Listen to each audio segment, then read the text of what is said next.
नमस्कार, आप देख रहे हैं सत्ता की परख। दिल्ली के सीएम अरविंद केजरीवाल ने अपने पद से इस्तीफा देकर दिल्ली की राजनीति में भूचाल ला दिया है। केजरीवाल के इस्तीफे से जहां उनके समर्थक हैरान हैं, तो वहीं उनके विरोधी भी खासे परेशान नजर आ रहे हैं।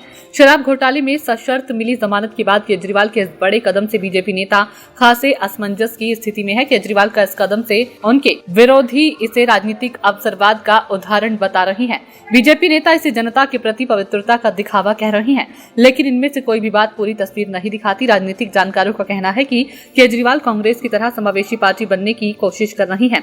1970 में तत्कालीन प्रधानमंत्री इंदिरा गांधी प्रिवी पर्स को समाप्त करने के लिए विधायी और न्यायिक लड़ाई हारने के बाद समय से पहले चुनाव कराए थे। संसदीय लोकतंत्र की संस्थाओं से निराश होकर वह भी जनता के पास गई और उनसे अपने जनादेश को मजबूत करने का आह्वान किया। जब मार्च 1971 में चुनाव हुए तो उन्होंने गरीबी हटाओ की लहर पर सवार होकर भारी जीत हासिल कर अपने विरोधियों को बड़ी पटकनी दी। केजरीवाल ने अपने फैसले को अग्नि परीक्षा बताते हुए यह नैरेटिव सभी राजनीतिक विचारधाराओं से सहानुभूति जगाने के लिए डिजाइन किया गया है। अरविंद केजरीवाल के इस्तीफे पर बसपा सुप्रीमो मायावती ने कहा है कि दिल्ली के सीएम केजरीवाल का इस्तीफा देना सिर्फ राजनीतिक मैत्रेबाजी है, इसका जनहित से कोई भी लेना देना नहीं है।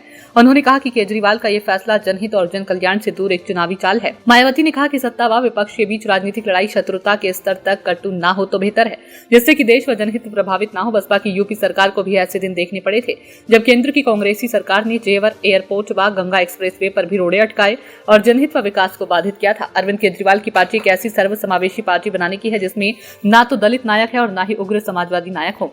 वो ऐसी सर्व समावेशी पार्टी बनाना चाहते हैं जैसी कांग्रेस का भी हुआ करती थी, एक ऐसा विशाल मंच जो कि विविध राजनीतिक विचारधाराओं को समायोजित कर सके। ये व्यवहारिक राजनेता होने के नाते वह अपने विरोधियों के द्वारा प्रदान किए गए अवसरों को उपयोग ठीक यही करने की कोशिश है। केजरीवाल ने अपने उत्तराधिकारी के रूप में अपने बेबस सबसे करीबी सहयोगी आतिशी पर भरोसा जताया। आतिशी अन्ना आंदोलन के समय से ही संगठन में सक्रिय रही हैं। विदेश से पढ़ी लिखी ऑक्सफोर्ड से परास्नातक दिल्ली की नई सीएम आतिशी की नेटवर्थ की अगर बात करें तो ये 1 करोड़ रुपए से ज्यादा है। आतिशी आम आदमी पार्टी की सरकार में शिक्षा मंत्री की जिम्मेदारी संभाल रही। आतिशी दिल्ली की तीसरी महिला मुख्यमंत्री बनेगी। आतिशी अरविंद केजरीवाल कैबिनेट में सबसे ताकतवर मंत्री रही हैं। वर्ष 2012 में भ्रष्टाचार विरोधी आंदोलन के समय राजनीति में कदम रखने वाली आतिशी आम आदमी पार्टी के संस्थापक सदस्यों में शामिल है। साल 2019 के लोकसभा चुनाव में भी पूर्वी दिल्ली सीट से लोकसभा उम्मीदवार बनाया था, लेकिन वह भाजपा की गौतम गंभीर से चुनाव हार गई थी। इसके बाद साल 2020 में पार्टी ने फिर से आतिशी पर विश्वास जताया। तभी से वे दिल्ली के कालकाजी विधानसभा सीट से आम आदमी पार्टी की विधायक हैं। यदि आप दिल्ली विधानसभा चुनावों को समय से पहले चुनाव कराने के लिए राजी करने में सफल हो जाती है ताकि उन्हें झारखंड, हरियाणा और महाराष्ट्र के साथ कराया जा सके, तो हम इन राज्यों में विपक्षी दलों को लोकसभा चुनावों में भाजपा के हालिया नुकसान का फायदा उठाकर अपनी अपनी विधानसभाओं में अपनी उपस्थिति बढ़ाते हुए देख सकते हैं। लोकसभा चुनावों में एनडीए ने महाराष्ट्र में 23, झारखंड में 9 और हरियाणा में 5 सीटें गंवाई थी। हालांकि विपक्षी दल स्पष्ट रूप से अपने अपने राज्यों पर ध्यान केंद्रित करेंगे, लेकिन बेहतर प्रदर्शन केंद्र में उदय देव की भाजपा के नेतृत्व वाली सरकार के खिलाफ एक राष्ट्रीय माहौल तैयार करेगा।